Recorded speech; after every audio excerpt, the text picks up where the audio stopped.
কুরবানির রক্ত প্রবাহিত করার অর্থে নয়, বরঞ্চ রব্বে করিমকে সন্তুষ্টি অর্জনের জন্য আমি কি করব? কুরবানি করব।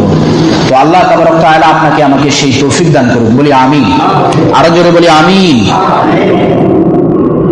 আল্লাহ তাবারক তাআলা আপনাকে আমাকে সেই তৌফিক দান করুন। কুরবানির ব্যাপারে কয়েকটি সুন্দর নবী সাল্লাল্লাহু আলাইহি ওয়াসাল্লাম হাদিস বলেছেন, এবং হাদিসটা আপনাকে আমাকে জানা দরকার।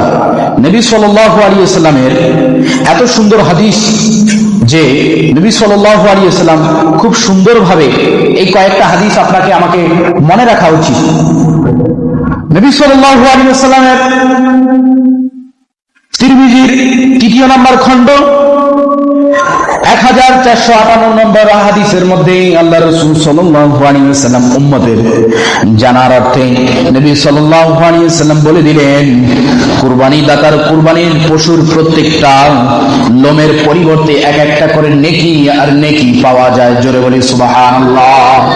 যারা কুরবানি করবে তাদেরকে, তাদের অন্তর যদি সঠিক থাকে, তাদের নিয়াত যদি সঠিক থাকে, তাদের রবকে রাজি করার জন্য যদি থাকে, তাহলে পশুকে কুরবানি করার প্রত্যেকটা পশুর লোমের এক একটা করে নেকি কুরবানি দাতাকে পাওয়া যাবে। জোরে বলি না সুবহানাল্লাহ।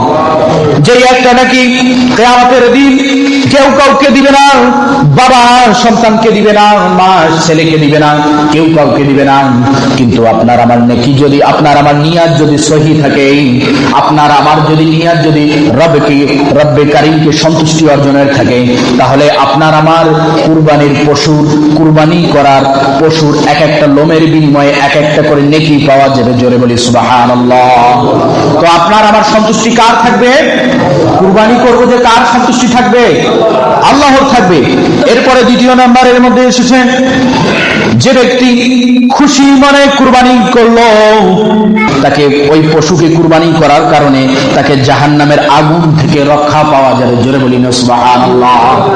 যে ব্যক্তি কুরবানি করবে রব্বে কারিমকে সন্তুষ্টি অর্জনের জন্য, খুশি মনে কুরবানি করবে সওয়াবের নিয়তে, তাহলে খুশি মনে কুরবানি করার কারণে তাকে এই মাধ্যমটা হবে তাকে জাহান্নাম থেকে মুক্তি দেওয়ার মাধ্যম।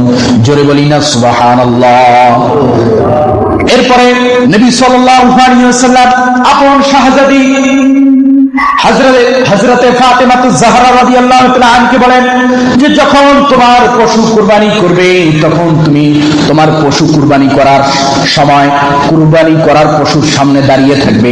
কারণ যখন কুরবানির পশুর এক একটা করে ফোঁটা রক্ত প্রবাহিত হয়ে যায়, এই এক একটা ফোঁটা রক্ত প্রবাহিত হওয়ার কারণে তোমার এক একটা গুনাহকে আল্লাহ তাআলা দূরীভূত করে দিবেন। জোরে বলি না সুবহানাল্লাহ।